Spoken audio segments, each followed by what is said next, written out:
Si de algo saben las abejas, es de flores. Hay de todo tipo y para todos los momentos. Lo importante no es solo su color, tamaño o forma, sino lo que hace sentir cada una. Y para esos sentimientos trabajan. Igual que el Banco Central, que trabaja para hacer florecer la economía y que sientas estabilidad. Para ese sentimiento de tranquilidad. Para ese sentimiento de crecimiento y desarrollo. Para que la primavera llegue a todos los sectores y los planes de muchos den grandes frutos. Banco Central de la República Dominicana, 75 años trabajando por una estabilidad que se siente.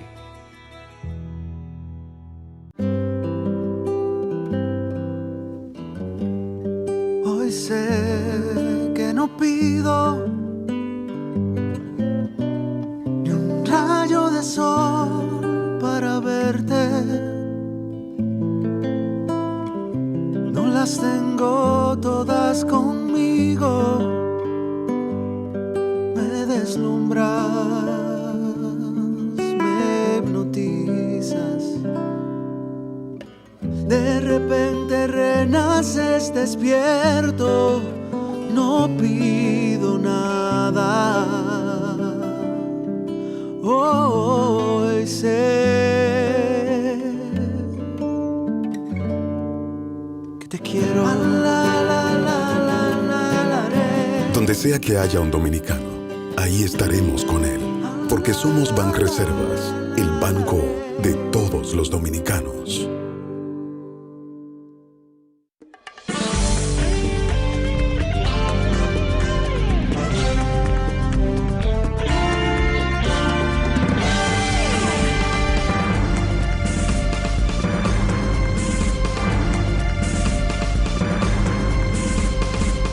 Muy buenas tardes, amables televidentes. Bienvenidos a su cita diaria, crepuscular y nocturna en Teleimpacto, que es al final de la tarde, despidiendo el sol o comenzando la noche.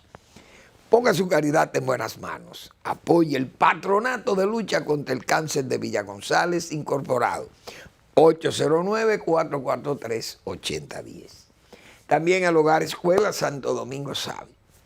Avenida Independencia, casi esquina, Avenida General Gregorio Luperón, en Santo Domingo. Un espacio para formación de jóvenes en alto riesgo. Los salesianos, como hemos dicho tantas veces, están al frente, regentan esa institución y ahí hay confianza, seguridad y ancho ánimo de servicio. Apóyelos. Bueno, vamos a iniciar el programa. En esta semana, como diríamos, ha sido rica en acontecimientos tristes. Porque esa situación de los terremotos de Turquía y de Siria han golpeado tan duro esas poblaciones que ya venía golpeada, la de Siria por la guerra y los kurdos y la misma zona de Turquía, porque está en una zona de guerra también, esa zona que hacen frontera con Siria. Pero los sirios son los que más han sufrido porque ya venían de sufrir bombardeos gaseados y un régimen dictatorial criminoso como es el de Bashar al-Assad, más apoyado por esa maquinaria genocida de Rusia y su amigo Putin, que decidió preservar esa dictadura porque esos son sus amigos. Ese señor no tiene un amigo que no sea un delincuente. Los amigos de Putin son todos delincuentes. Hasta los tres temores, porque no son los tres tenores, como decían antes, los tres temores, hay una comedia. Los tres temores, que son los tres Trumps, que son sus amigos también. Señores, pero es que qué coincidencia. Berlusconi, ese fue el primer Trump, 23 años para atrás, fue el primer Trump, fue Berlusconi en Italia. Luego Trump y Bolsonaro. Los tres son tres Trump, amigos de Putin. Bueno, entonces, ese fue un acontecimiento muy triste, no hay duda, porque muchos problemas de muerte, desaparecidos y gente que todavía aparecieron. Hoy apareció una señora viva, Dios mío, 5 o 6 días enterrada entre escombros y muchísimas miles de gente. No se sabe la gente que están en escombros allí, sepultados. Pero uno viendo, señores, la construcción, el modelo de construcción, eso es una vergüenza. Un país como Turquía, un país que está en los linderos del desarrollo total, un país candidato serio a ser parte de la Unión Europea y todo eso, pero Turquía, ¿cómo es posible que se violen normas de construcción? Yo vi ahí unas estructuras verdaderamente frágiles, con unas varillas muy débiles, o sea, edificios grandes y todo, miles de edificios sepultados cuando usted ve un terremoto en México, en Chile, hasta en Haití. Yo creo que las construcciones de Haití son mejores que la de Turquía. Increíble. Y hay que ver lo que fue ese terremoto en Haití. Pero esto que ha pasado ahí ha sido algo muy, muy penoso, desde luego. En Estados Unidos vi que también han pasado muchas cosas con esas matanzas. En Estados Unidos debieran adoptar aquella política que adoptó Fernando Arturo de Meriño aquí con Lilis, que Lilis era el ministro de Interior. Entonces, ellos se pusieron de acuerdo, Lilis y el padre Meriño, el presbítero Meriño, Fernando Arturo de Meriño, presidente de la República. Se pusieron de acuerdo para declarar el 30 de mayo del año 1881, era el padre, presidente de la República por el Partido Azul, y era el ministro de Interior aquí en la capital. Entonces decidieron firmar el presidente Meriño ese decreto de San Fernando, 30 de mayo del año 1881. Se llamó de San Fernando no por el nombre de Fernando Arturo de Meriño, sino porque ese día la iglesia creo que consagró el nombre de, ¿cómo se llamaba este rey español? Era un Fernando, pero yo no me acuerdo de esos Fernando, católico. Fernando III, creo, de Castilla, una cosa de esta. Pero ese fue un tipo que fue un hombre que azotó a los moros y era un hombre que le daba funda a los maleantes. Y bueno, un tipo que la iglesia lo consagró su nombre y le dio el día de San Fernando, el 30 de mayo. Entonces, por eso se llamó decreto de San Fernando. Pero el artículo 2 de ese decreto decía, o dice, porque está ahí en la historia, que todo, porque tenía 2 artículos ese decreto. El uno motivaba la razón de ese artículo 2, porque el país vivía en un completo desorden, cada quien hacía o levantaba una revolución por allí, por aquí o por allá, y entonces era un lío. No había gobierno que se estableciera tranquilo.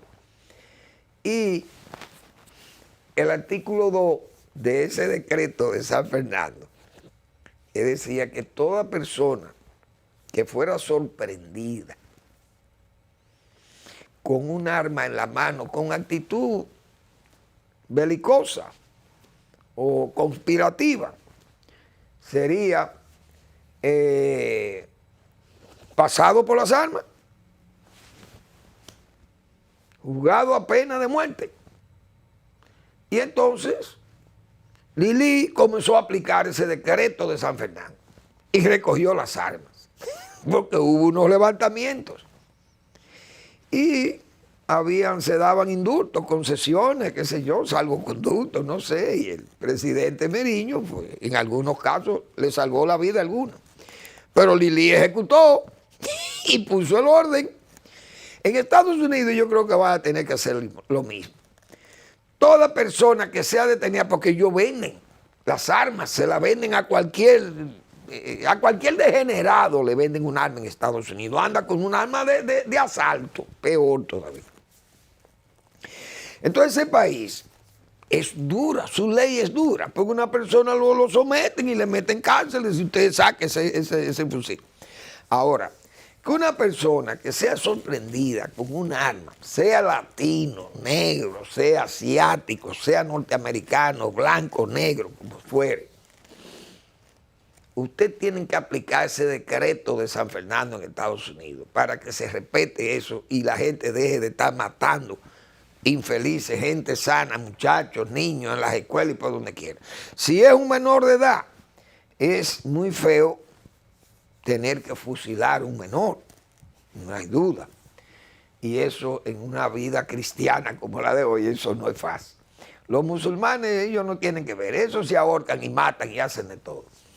Pero en Occidente no somos así tampoco. Pero la verdad que Estados Unidos, con adultos que vengan y halen un arma y esgriman un arma y la disparen contra gente inocente en una iglesia, no sé, hay que pasarlo por las armas de una vez. Si no, Estados Unidos se perdió. Al final va a terminar perdiendo la guerra con eso, en ese territorio. Bueno, entonces son hechos muy tristes. Aquí también, ese caso de la niña de Higüey, el muchachito, el niño de Santiago, todos esos son eventos que han creado mucho pesar, muy lamentable, todas esas muertes violentas, maridos que matan sus exparejas, se suicidan y hay tanta violencia y desgracia que están sucediendo que indiscutiblemente que crean pesar en la sociedad nacional. Entonces, para colmo, ahora veo yo, vimos ahí ayer, creo que fue, una alarma en Baní, que en Baní, en una escuela, un grupo de muchachos en la escuela se han alborotado, porque de que le salió el diablo, que vieron el diablo, y eso creó un... Pero dicen que los muchachos habían desayunado bien, que decían que si fue que le hizo algún malestar o algo y los muchachos perdieron el conocimiento o qué sé yo, se le alteró el conocimiento. Pero luego dijeron que no fue asunto de desayuno ni nada. Pero es para que ustedes vean cómo es que anda esta sociedad, como ya rayando tal vez en el oscurantismo. Dios mío, pero la verdad que el diablo existe y anda suelto, decía don José Enrique Almanza, que en paz descanse José Enrique Almanza, tan querido que fue de nosotros. Pero, y uno se pone a ver estas sociedades, porque señores, nosotros tenemos que ser sociedades no tribales. Yo no quiero pensar que sea esa influencia haitiana, porque a Dios y el diablo no son solamente los haitianos, todas las sociedades del mundo tienen dioses y tienen diablos. Y la verdad es que si uno fuera ateo, si yo fuera ateo, ¿cómo yo veo a Dios y al diablo? Sería Dios y el propio diablo. Serían la mayor creación. Yo creo que es la mayor creación que ha hecho el hombre. Porque no hay duda que Dios y el diablo son dos situaciones que se han creado que son las más peligrosas. Son las más peligrosas porque el hombre, digo yo, interpretando arbitrariamente eso, déjame yo meter en este ateísmo, porque eso hay que ser ateo para uno tener esta visión de Dios. Pero viendo arbitrariamente a Dios, Dios, si es la creación más perfecta del hombre y la más peligrosa, porque el hombre ha creado a Dios, diríamos, con una asimetría con el propio hombre. Porque entonces, ese Dios, esa creación del hombre, Dios mío, esa creación del hombre es asimétrico con el hombre mismo, porque ha hecho un ser o ha creado un ser omnisciente, omnipotente, omnipresente e infinito.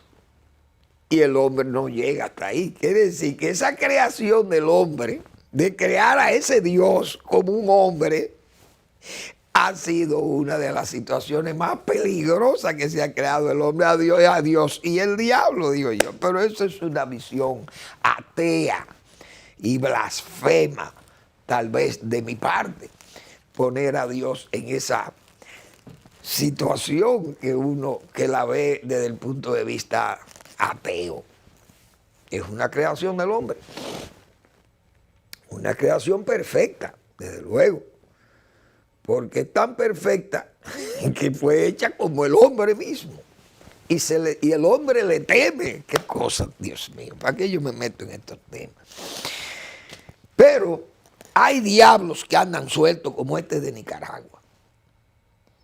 ¿Qué falta hace un 30 de mayo? Fíjate, 30 de mayo. Decreto de San Fernando, 30 de mayo. Consagración de Fernando III de Castilla por la Iglesia Católica, 30 de mayo. 30 de mayo, ajusticiamiento de Rafael, del generalísimo doctor, benefactor y padre de la patria nueva, doctor Rafael Leónidas Trujillo Molina. Fue ajusticiado el 30 de mayo del año 1961. Para sus amigos íntimos y sus colaboradores, ese fue el querido y amado jefe, fue asesinado el 30 de mayo, del año 1961. Fíjense qué coincidencia eso. Pues Nicaragua. ¿Y hasta dónde que va a llegar esta Nicaragua? Señores, en Nicaragua yo creo que el último hombre que dio Nicaragua fue Sandino. Hoy, ¿dónde están los hombres de ese país? Pero ¿y cómo van a tener estos dos mequetrefes, el hombre y la mujer, que están disque gobernando a Nicaragua? Se puede decir que están manejando a Nicaragua. Porque en Nicaragua parece que lo que hay allí son muñecos. Pero ¿y dónde están los hombres de Nicaragua? Que le pongan freno a ese desorden, a ese desenfreno y a esta locura. Este hombre dice que declarando gente, mire señora, mire, usted ya no es nicaragüense. Pero ¿y quién es este Dios? ¿Y quién es este Dios vivo? Este Dios omnisciente, omnipresente y omnipotente que hay en Nicaragua. Pero ¿y a dónde que va a llegar este país? Pero yo pienso que América Latina debe hacerle un cerco a ese país o a ese régimen, pues no a los nicaragüenses, porque los nicaragüenses, los pobres que salgan y se defiendan por donde sea, porque son unos cobardes. ¿Cómo es posible que este hombre esté todavía mancillando ese pueblo, un pueblo tan luchador como Nicaragua? Pero es un pueblo que no tiene suerte, porque salen de Somoza y miren en lo que cae, porque este es un mediocre. Porque los Somoza, por lo menos, Tachito Somoza, era un militar de carrera académica, un militar que se graduó en West Point, que es la academia de más prestigio militar, probablemente del mundo, pero en los Estados Unidos es la mayor. Y Tachito Somoza vino de ahí, o sea, de West Point, y su padre, toda una dinastía de dictadores, pero gente ilustrados. Entonces vienen y caen con este estúpido allí, con este que parece una marioneta de la propia mujer. Eso son una cosa, eso es ridículo, mejor dicho. Ridículo es lo de Nicaragua. Es una vergüenza. Bueno, vamos a ver. Señores, yo he seguido a Vinicito con los símbolos nacionales. y los colores. ¿Cómo se está distorsionando el color de nuestros símbolos en este país? Porque es que hay todo un colectivo montado en el gobierno, un colectivo de antidominicanos o de prohaitianos o de gente que buscan una disolución o diluir. Además de disolver, una también dilución, diluir los símbolos que nos diferencian de los haitianos. Porque yo no entiendo esto. Vinicito ha hecho una serie de observaciones a los colores, por ejemplo, de las camisetas, de los uniformes de los peloteros que van a un evento mundial. Pero esos no son los colores dominicanos.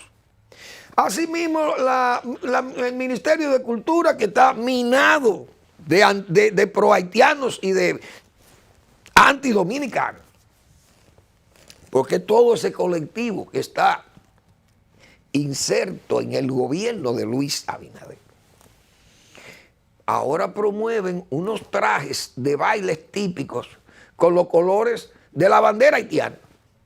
Y es verdad, porque mírenlo ahí, miren ese azul y ese rojo. Esos son colores de la bandera, de los símbolos haitianos. Porque eso no hay que ser ningún folclorista, ningún investigador, ni sociólogo, ni nada, a la vista. Ese traje no es el traje típico de las bailarinas dominicanas, ni de las dominicanas de los siglos pasados que hacían sus bailes en todos los pueblos del país, Cibao y el este y el sur incluido, que bailaban. Miren el color, ese ha sido el traje tradicional de República Dominicana. Miren los colores de la bandera dominicana. Porque ese es el color, ese es el azul, el blanco y el rojo de nuestro símbolo patrio que se llama la bandera. Un paño tricolor incluyente, porque es una bandera democrática incluyente, una bandera que a los dominicanos les representa donde quiera que estemos. Esa bandera dominicana, pero esos son los colores de la bandera, pero no esto. Entonces así pasa con una camiseta que le hicieron a los peloteros, una cosa, estos colores haitianos. Yo no voy a entender eso. Vinicito ha hecho una campaña fuerte en el Twitter y eso está bien, pero el irrespeto llega más todavía. Ustedes saben lo que es que a la prolongación de la 27 de febrero, oigan qué fecha, y oigan en qué fecha, se toma una decisión en la Cámara de Diputados. Pues yo no entiendo qué es lo que está pasando en este país, porque es loco que estamos, o la ignorancia nos va a alocar. Cosa que es rara, porque la ignorancia, los locos que ignoran todo, los locos siguen tranquilos y caminan miles de kilómetros y no se les importa sin comer ni nada y viven. Y viven mucho, los locos. Dios mío. La 27 de febrero, la prolongación 27 de febrero, quítale ese nombre y póngale a Pedro Martínez. Señores, Pedro Martínez es una gloria del deporte, muy bien, pero háganle una bendita calle y pónganle el nombre ahí en Mano Guayabo de Pedro Martínez. Pero ¿y cómo van a sesionar la 27 de febrero para darle el nombre de Pedro Martínez? Porque la Cámara de Diputados es un grupo de ineptos que hay ahí, corruptos, ineptos y mediocres. Así mismo hizo el Congreso cuando Hipólito Mejía era presidente de la República, en forma viciosa y burlona, digo yo. Le quitan el nombre de Juan Pablo Duarte a la carretera Duarte, le quitan una sección de Santiago a Navarrete para ponerle el nombre de Joaquín Balaguer, pero no estamos poniéndolo, es una burla a Balaguer, porque Balaguer vivo no aceptaba eso. Que le quitaran el nombre a la carretera Duarte, la sesionaran para darle un pedazo al nombre de él, cosa que Balaguer no hubiera aceptado. Pero eso fue una burla en el gobierno de Hipólito Mejía. Y ahora veo que la Cámara de Diputados aprueba que la 27 de febrero, en la zona de allá, de qué sé yo, el área más occidental, la prolongación, se le pone el nombre de Pedro Martínez. Pero estamos locos. ¿Y en qué fecha? Señores, en el mes de la patria y acercándose la fecha del 27 de febrero, que la nave de febrero nunca debe zozobrar, no puede naufragar. Y miren cómo estos ineptos, corruptos y mediocres diputados aprueban eso en forma alegre allí, sin pensar en el país. Vamos a la pausa.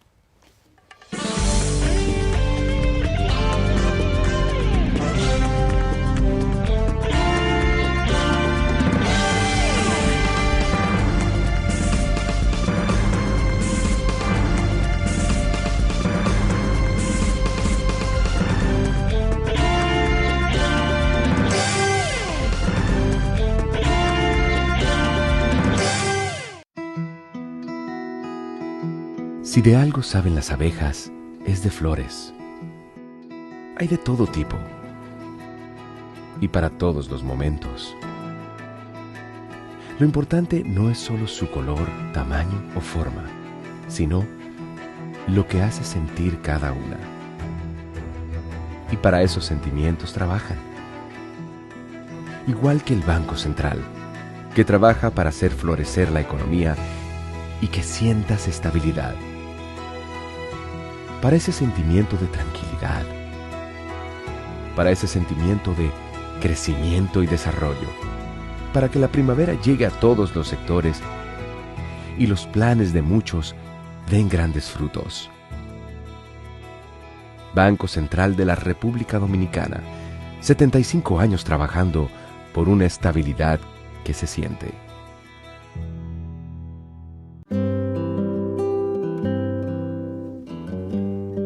Hoy sé que no pido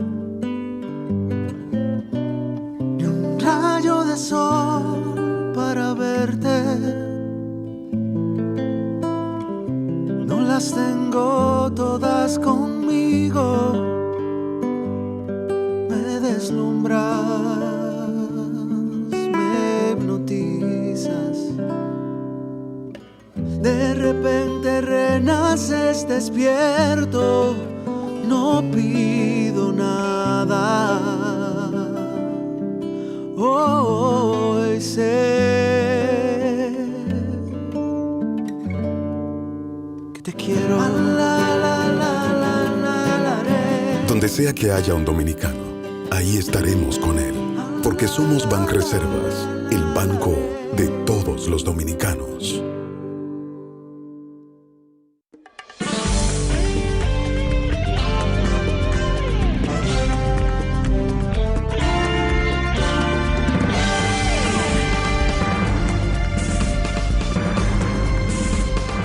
Ayer yo tengo mis risas todavía porque se puede decir que ya Manuel Fermín le ha cogido como con esas,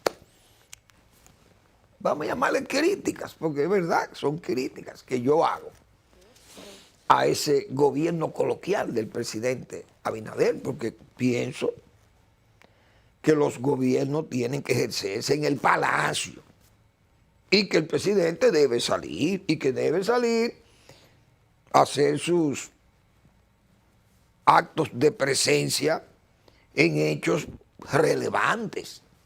Usted va a inaugurar una obra importante, el presidente de la República, un gremio, qué sé yo, de empresarios, micro, o también pueden ser microempresarios, unas cooperativas, etcétera, que van a hacer un anuncio importante al país y que es aglutinante y eso crea grandes expectativas de empleo, de desarrollo, qué sé yo, que el presidente vaya, está bien. Yo muchas veces he dicho que el escritorio del presidente de la República en el Palacio o está lleno de papeles que el presidente no lo puede atender, o está vacío, no hay nada que firmar. Y como no hay nada que firmar, yo recuerdo que en el gobierno de Hipólito Mejía, cuando enseñaban el escritorio de Hipólito, ahí no había un papelito arriba de ese escritorio. Pero cuando enseñaban el escritorio de Balaguer, eso era una montaña de libros y de cosas que había en ese...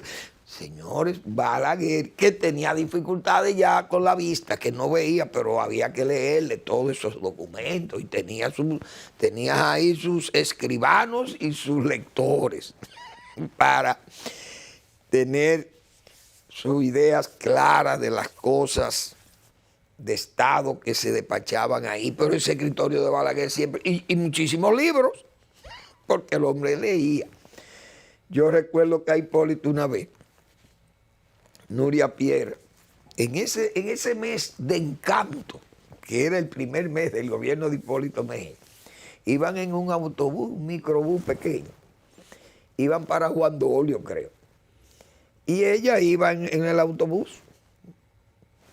en ese estado de chercha en que se vivía en ese gobierno, comenzando el gobierno, imagínense ustedes. Pero además, Hipólito era un encanto en ese momento porque todavía el gobierno no había echado sus raíces, como dice. Y ella le preguntó a Hipólito Mejía que qué libro estaba leyendo. Hipólito le dijo, no, yo no estoy leyendo nada, yo no leo nada, yo no estoy leyendo nada, ni leo nada. Y en esa forma tan repentista, Hipólito Mejía, y tan rutinaria, se expresaba así. El presidente, yo no sé si lee o no lee. No le han hecho esa pregunta al presidente, si lee. Porque el presidente no le daría tiempo a leer un libro. Como anda el presidente, no le daría tiempo. Y además, ¿cómo firma los documentos? ¿Cómo es que firma el presidente? Porque ¿a qué hora está en el Palacio? Ayer, por ejemplo, el presidente de la República, señor, fue a la inauguración de un remozamiento de una cancha deportiva. Y el presidente fue, diríamos, para complacer a su ministro de Deporte, que con un exaltado discurso celebraba el remozamiento de esa cancha deportiva que había estado abandonada, y la remozaron. Y el presidente fue a reinaugurar eso. Pero por Dios, es que el tiempo es para eso. El tiempo de un presidente de la República. Entonces el presidente después fue a un acto bien, que fue un acto que preparó, parece no sé cómo llamarle aquello, un seminario, un simposio sobre agua y cuencas que hizo Medio Ambiente. El Ministerio de Medio Ambiente, creo que estaban involucrados la gente del Banco Interamericano de Desarrollo. Ya han ofrecido 80 millones de dólares, porque es que todo es con dólares. Pero ahí se habló de la ley de agua. El presidente habló y dijo que va a someter la ley de agua ahora el 27 de febrero. Y uno sabiendo las cosas, los intereses que tienen los empresarios, el sector privado por los bienes públicos.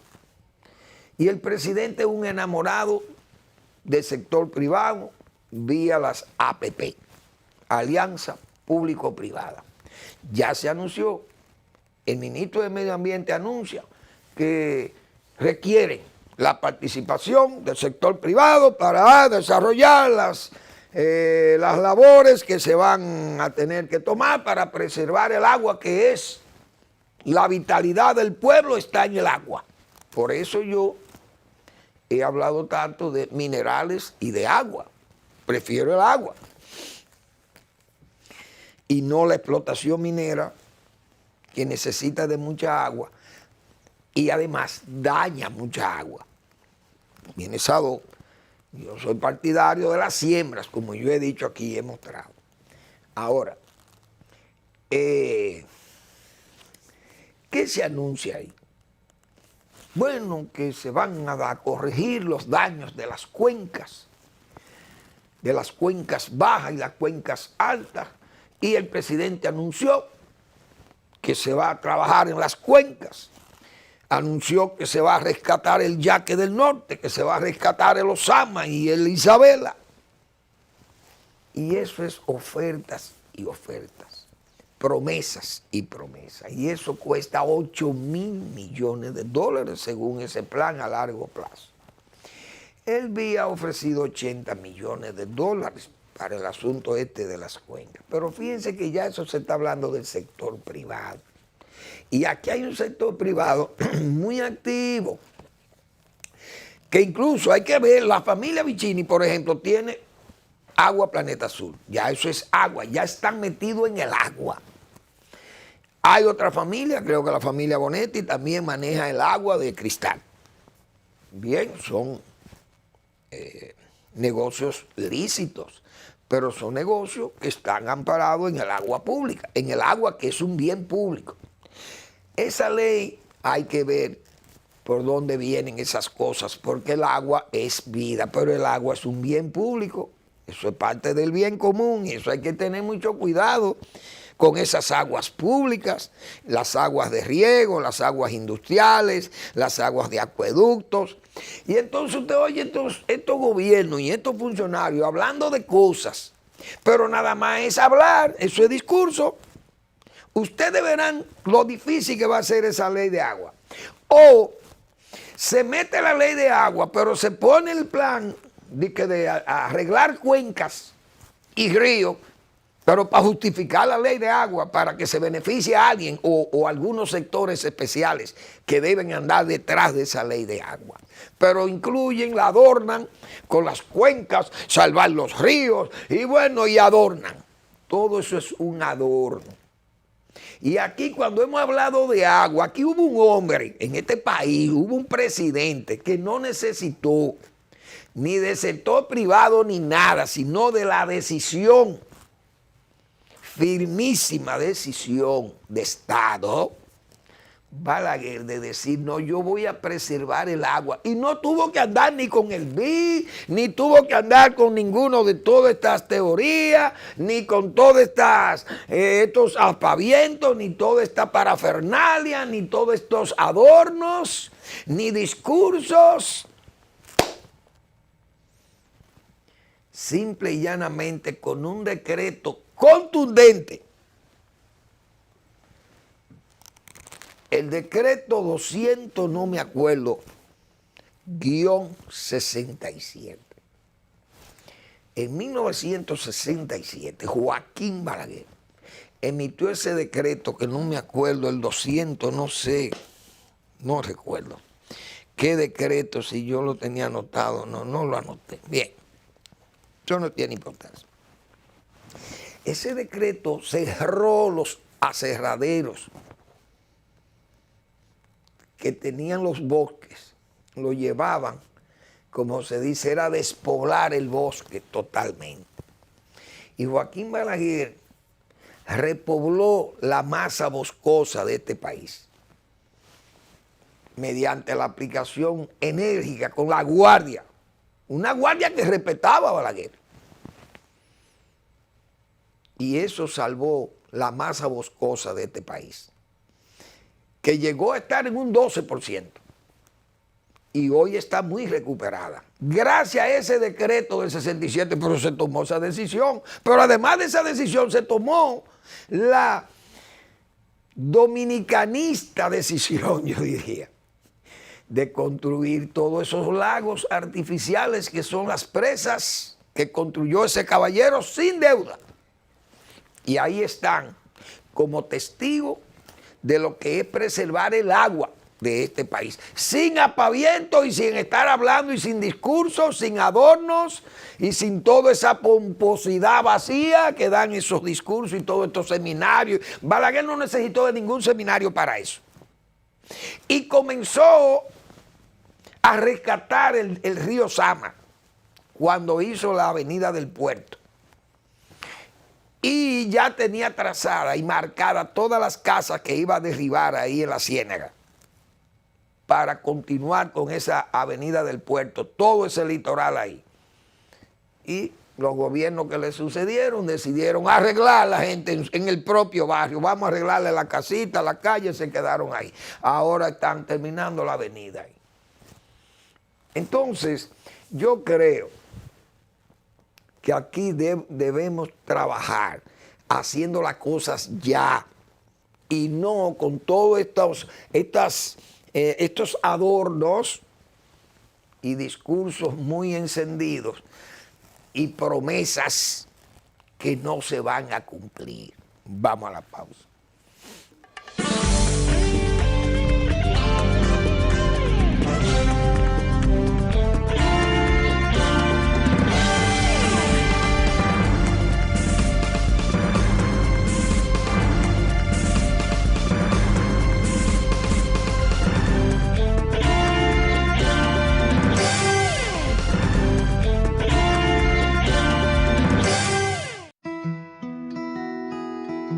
Si de algo saben las abejas, es de flores. Hay de todo tipo y para todos los momentos. Lo importante no es solo su color, tamaño o forma, sino lo que hace sentir cada una. Y para esos sentimientos trabajan. Igual que el Banco Central, que trabaja para hacer florecer la economía y que sientas estabilidad. Para ese sentimiento de tranquilidad, para ese sentimiento de crecimiento y desarrollo, para que la primavera llegue a todos los sectores y los planes de muchos den grandes frutos. Banco Central de la República Dominicana, 75 años trabajando por una estabilidad que se siente.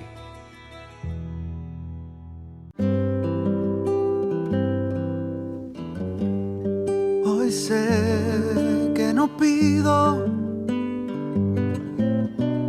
ni un rayo de sol para verte. No las tengo todas conmigo. Me deslumbras, me hipnotizas. De repente renaces despierto, no pido nada. Hoy sé que te quiero. Donde sea que haya un dominicano, ahí estaremos con él, porque somos Banreservas, el banco de todos los dominicanos.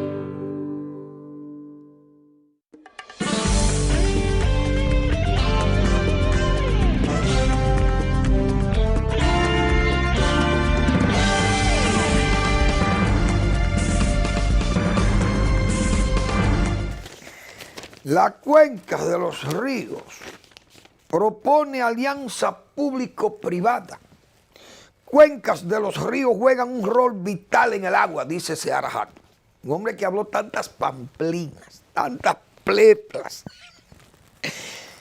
de estas tantas hierbas, como decían antes, de ese tupido y crecido herbazal que hemos tenido en este país, de tanta gente hablando pleplas y hablando pamplinas, de desarrollo y de todo lo que hay que hacer. Entonces, fíjense, tenemos que garantizar que el país tenga agua y por eso es que tenemos que hacer el esfuerzo de trabajar las cuencas, planteó el ministro Miguel Seara Hatton, ministro de Medio Ambiente. Dios mío. Seara habló al inicio de su primer encuentro nacional de gestión integral de cuencas hidrográficas, un taller en el que se busca compartir conocimientos y experiencias de buenas prácticas y consensuar propuestas preliminares de soluciones a corto plazo a los principales problemas que afectan dichos territorios naturales. Todo eso es plepla, todo eso es pamplinas. Hablar para dejarse oír. 13 años dando tumbos ahí y no han hecho nada. Balaguer no hizo un taller de nada. Era un hombre experimentado, claro, pero eso es lo que necesitamos. Gente experimentada y no rookie. Y Balaguer vino y metió un decreto, el 20967, cerrado los aserraderos. Créame la división de Foresta y la guardia que se me encargue de eso. y vamos a hacer la represa de Tavera, y venga la de Valdesia, y el contraembalse de Las Varías, y luego vamos a hacer ampliar el canal Marco a Cabral, y vamos a ponerle concreto, paredes, en los taludes de concreto y fondos de concreto al canal para evitar la pérdida por infiltración. Vamos a hacer el complejo hidroeléctrico de San Juan de la Maguana, que lo ofrecí en el 66, en un meeting que tenía en San José, en las matas de Farfán. Ofrecí esas obras, las voy a hacer. Y se hizo Sabana Yegua, ahí no hubo que hacer ningún taller. Se hizo Sabaneta, el canal José Joaquín Puello, se hizo el canal Yaque del Surazo, 6 ramales de canales, se hizo después la carretera del Número y todo. Todo. La plena de Azua se salvó del abandono. Y Balaguer no tuvo que hacer ningún taller ni nada. Simple y llanamente fajarse a trabajar con hombres y mujeres y técnicos de todos los tipos y de todas las tendencias ideológicas. Porque quien supervisó la construcción de la presa de Tavera fue el señor Leandro Guzmán, el ingeniero Leandro Guzmán, que en paz descanse, un hombre serio. Y Balaguer, que no tenía que ver con ideología, sabía que Leandro era un hombre del 14 de junio, pero ese es el ingeniero que yo quiero que me supervise la obra de Taveras, o de Tavera, no sé. Entonces esa colosal obra hidráulica fue para preservar el agua, pero es trabajando, no es hablando plepla ni pamplinas. Talleres, eso no vamos para ningún lado. Ustedes verán, buscar un préstamo, 3 o 4 mil millones de dólares para justificar el agua, porque ese es el otro problema que tenemos aquí. El BID aparece ahora y le ofrece 80 millones de dólares para salvar las cuencas. Pero aquí no se le da seguimiento a los proyectos que financian esos bancos, porque esos bancos, si no prestan, como se dice, cogen candela, cogen fuego, porque tienen que pagar intereses, son dinero que manejan para prestarlo a los países en desarrollo, a sus países miembros. República Dominicana tenía un mal ejemplo con Balaguer, porque Balaguer no le usaba mucho el préstamo a esa gente. Usaba el BID, no hay duda, porque eran préstamos muy cómodos. Pero yo recuerdo un préstamo del BID, lo ejecutamos en el año 2005 hasta el 2012, ejecutamos ese proyecto en agricultura, el programa de apoyo a la transición competitiva agroalimentaria, el PACA 1, 3 ejes, creo que eran un eje de innovación tecnológica, otro eje de inocuidad y otro de reestructuración de las instituciones públicas, que tenían prácticamente que ver más con la parte de la inocuidad y de la higiene y la calidad, los laboratorios, las certificaciones, etc. Entonces, dentro de esas innovaciones tecnológicas hubo muchísimas tecnologías, por ejemplo, riego por goteo, riego por microaspersión, pastos, qué sé yo, hubo varias tecnologías que se aplicaron, invernaderos, etc. No se le da seguimiento. Se diseñó el PACA 2. Bueno, vamos a hacer el PACA 2. Porque el PACA 1 fue un éxito, se vieron resultados, pero no se le da seguimiento, no se le da evaluación y seguimiento a esos proyectos ya ejecutados. Llega el gobierno de Danilo Medina, ponen un ministro de Agricultura que no sabía nada de eso, pero era amigo del presidente de la República y contribuyente de sus campañas. Y el hombre tiene ya el plan, el PACA 2, para ejecutar los 30 millones de dólares del mismo Banco Interamericano de Desarrollo. Con todas sus ineptitudes, se llegaron solo a aplicar, se utilizaron 6 millones de los 30. Contemplaba 8 regionales de agricultura, solamente participaron 3.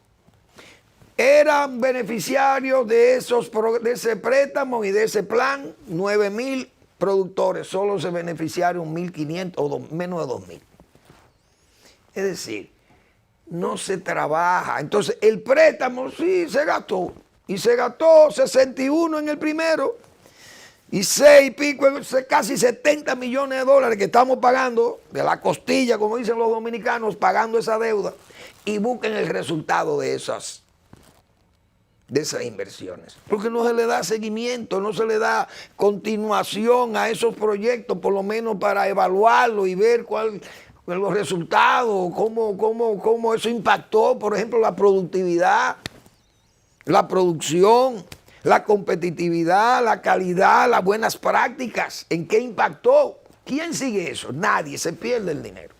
Y así eso es lo que viene. Eso van a buscar 8.000 millones de dólares y lo buscan. Y lo gastan también. Y seguimos con el nublado en el mismo lado, como se dice. Porque es un país que está mal administrado, lamentablemente. Fíjense si andamos mal administrados. Porque yo he dicho siempre que la mejor forma de enmendar un error es confesándolo con la verdad. Hoy o ayer, el señor, porque en agricultura hay 2 ministros de agricultura. Hay un ministro de agricultura titular, que es el señor Limber Cruz, y hay un ministro co-ministro. Y yo creo que tengo una foto por ahí. Yo no sé, tú tienes una foto que yo te envié de ese caballero, Eric. Si tú tienes el co-ministro de agricultura, un señor que sale ahí con una gorra en un meeting. Ese es el hombre, ese es el jefe operativo de agricultura. Ahora, ¿por qué traigo el tema? Detallan pagos a los afectados por Fiona. Esto lo dice, productores recibieron un total de 822.5 millones de pesos. Dice el señor Limber Cruz, ministro de Agricultura. Fueron perjudicados diversos rubros agrícolas, productores, propietarios, por el huracán Fiona. Su paso por las regiones este y nordeste del país, informó el organismo. El fenómeno afectó principalmente a los sembradíos de cacao, arroz, plátano y guineo en 8 provincias. Durante su visita a los lugares afectados, el presidente Abinader, en un hecho sin precedentes, oigan bien, porque todo es un adanismo, decidió inmediatamente otorgar una compensación a esos productores afectados por la suma de 1.000 pesos por tareas. Y eso, dice aquí, en este sentido, para la zona este fueron emitidos 6.598 cheques, respaldados a igual número de productores, llegando a la suma de 317 millones de pesos. Ahora, señores, por eso es que para hablar mentira hay que tener, como dicen, muy buena memoria. El gobierno dijo que habían invertido o que iban a invertir 5.000 millones de pesos para los daños de Fiona en la zona. Apenas 800 millones de pesos, dice el ministro Limber Cruz, que se pagaron de los daños por Fiona. Y aquí denunciamos, o no denunciamos, aquí leímos la denuncia de Fenarroz, los productores de Fenarroz que señalaron en el periódico, lo leí en una entrevista que le hicieron, creo que el grupo Corripio. Y esas personas fueron ahí y dijeron que hubo cheques hasta de 460.000 pesos que se lo entregaron a gente que no tenía tierra ni en las uñas. Se robaron más de ese dinero y nadie del gobierno, ninguna agencia de fiscalización ni de control del gobierno de los gastos o del presupuesto investigó nada. Ni la Procuraduría General de la República, ni la Contraloría General de la República, ni la Dirección de Ética, doña Milagro, no ha visto agricultura, señores. Y ahí ustedes saben las cosas que se han señalado de agricultura, mítines que se han hecho con los recursos de agricultura, expidiendo permisos de importación. Y miren eso, 450.000 pesos, cheques pagados a agricultores que no tienen tierra, por tanto no tuvieron daños. ¿Qué fue eso? Robo de los dineros públicos. Aquellos famosos 5.000 millones de pesos anunciados, solo 800 millones de pesos aparecieron pagados. Y de los 800 que aparecen pagados, tal vez se robaron la mitad. Porque si esos productores de arroz señalaron que hubo decenas o miles o qué sé yo, cantidades considerables de productores que fueron beneficiados en forma alegre y corrupta con los recursos otorgados por el gobierno para pagar los daños del ciclón Fiona a la agricultura. Una verdadera vergüenza. Bueno, la Fundación Corripio, hay que felicitar a la Fundación Corripio, que ha hecho un gesto extraordinario para dar a conocer la historia, hechos históricos importantes de la nación dominicana, y se van a presentar en los medios de Corripio, se van a pasar estos eventos de la historia nacional, cosa que está muy bien. Saludamos ese esfuerzo de don Pepín Corripio, desde la familia Corripio, la Fundación Corripio. Muy importante eso. Bueno, ¿qué otra cosa? El cacao, el precio del cacao, $2.734, me gustó eso. Pero, siguiendo con el agro, la Junta Agroempresarial Dominicana, señor Benítez, Osmar Benítez, señaló que las exportaciones han crecido y que van a crecer más. Eso está muy bien, las exportaciones agrícolas, pero mencionó el coco. Y yo debo decirle a Omar que influya, porque él como ministro no dieron esos apoyos, pero que influya en la Junta Agroempresarial Dominicana para sembrar, para mejorar el coco criollo. Porque ese coco pequeño, ese coco que se está sembrando ahí, en que ustedes ven, muy bonito, precioso y me encanta. Pero esos cocos enanos malayos, brasileños, son cocos para agua. Rica lo siembra porque tiene una procesadora de coco, de agua. Agua de coco, la envasa, la vende y excelente. Pero ese coco no da cópara. Entonces, cuando hablamos de que las exportaciones del país van a crecer porque se está sembrando coco, Omar, ese coco no da cópara. Y el coco que es rico es el que genera copra, como el criollo nuestro, que es muy alto. Mejoremos el coco criollo y sigamos sembrando coco criollo para tener copra, para vender copra, que es negocio vender la copra de coco, porque el coco seco tiene una utilidad extraordinaria. Y tenemos demanda bárbara para eso, y se extrae la leche de coco, la crema de coco, se extraen las fibras, etcétera, 80,000 usos, aceites. Pero ese coco enano malayo, eso es para agua fresca de coco. Y estos gobiernos dicen que vamos a sembrar 300,000 matas de coco. Yo oí un exaltado que hay ahí, director del FEDA, sembrando coco, pero usted no sabe qué es lo que están sembrando, qué variedad de coco que están sembrando, enano malayo brasileño. Eso es para agua, ese coquito verde, fresco, eso no da copra. Entonces la industria local para hacer crema de coco tiene que importar coco de Tailandia o de Guyana o de Filipinas. ¿Por dónde que andamos? Bueno, se quedan muchísimos temas, pero ya el tiempo se me agota, o está agotado ya. Pero me queda por lo menos referirles la pregunta del doctor Marino Vinicio Castillo, que en esta semana el doctor Castillo publica en su blog, para que quede un rastro de mis posiciones.